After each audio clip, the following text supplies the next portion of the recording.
Sending a driver for reasonable suspicion testing may be one of the hardest things you'll have to do as a supervisor. But as difficult as it is, it's also one of the most important. Doing so could save a life. Before removing a driver from safety-sensitive functions for reasonable suspicion testing, the regulations require that you personally observe the behaviors that indicate alcohol abuse or controlled substance use. These behaviors may be as obvious as seeing a driver take a drink on the job, or as subtle as changes in work habits or appearance. You can't send a driver for reasonable suspicion testing based on what you hear from others or a gut feeling that is not accompanied by observation. And you must document your reasons in writing. When you confront a driver who you believe must be tested, do so as soon as you make the observations that trigger the test. Delay is not an option. Also, this conversation should occur in a private setting. You must respect and protect the driver's right to privacy, both in the conversation and in the documents you prepare to support your decision to send the driver for testing. Beyond the regulations, it's important that you know your company's policy regarding drivers who admit to abusing alcohol or using drugs. But you should also know that your primary duty, whether based on a driver's admission or your own observations, is to get the impaired driver off the road.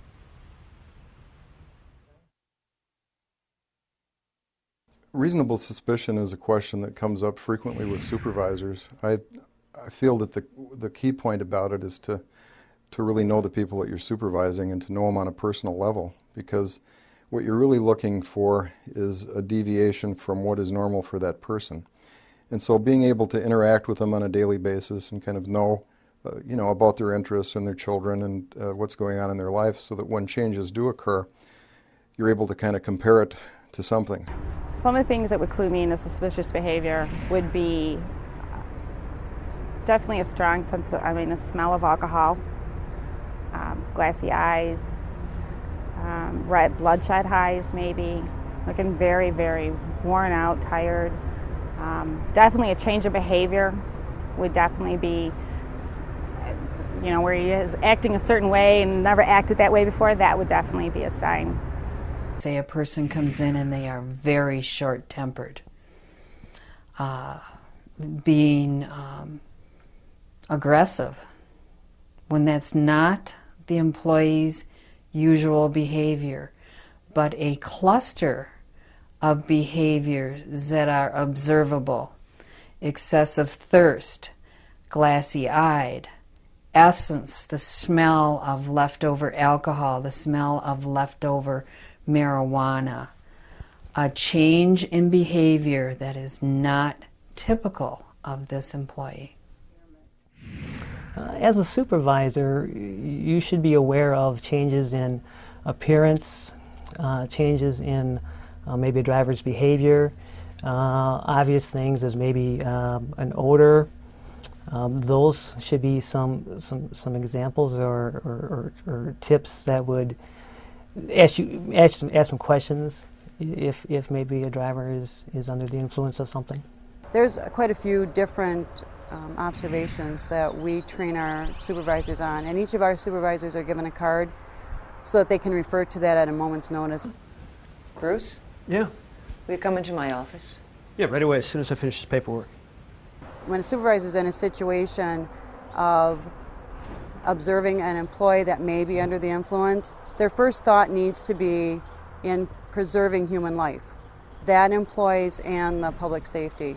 So they need to look at their overall responsibility to the community and make the determination that they should sit down with that employee and talk to them. It can show up in behavior, it can show up in work performance, attendance, fluctuating mood, the way that they look, the way they appear in the workplace, a change in their work ethics. Frequently you'll see changes in how they relate to their coworkers, and so when someone is having problems, frequently their coworkers will respond to help them, but eventually they expect them to do their job and return to productive behavior and work performance. And so fights, adversarial relationships, but really a deviation in what's normal for them. Bruce, I've been watching you today. You're not acting like yourself. Do you feel all right? Definitely approaching an employee with a question, not accusatory, and letting the employee explain why they may be having symptoms that are being observed, and let the employee explain them rather than going to the employee and accusing them of being under the influence. Well, first of all, I think being able to approach an employee about concerns that you have of whether they're fit for duty or whether there's reasonable suspicion to intervene with them or question them, by nature is uncomfortable. Some supervisors will feel that I have to have proof, or that if I'm wrong, that then there's going to be liability, and there really isn't any of that.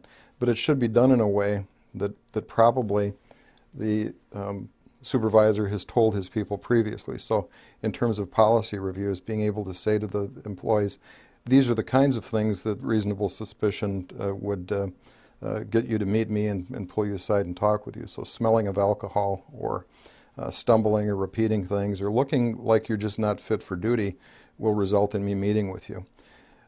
So I think if they've kind of paved the road a little bit to be able to tell people they don't want to do that, but if I see these kinds of things, I'll be pulling you aside. So when they get to the point that they have those concerns, they can say to the employee. When we did that safety training recently and we reviewed the drug policy, I had told you that if I saw these things, I would want to meet with you and find out what they meant. And so they aren't feeling like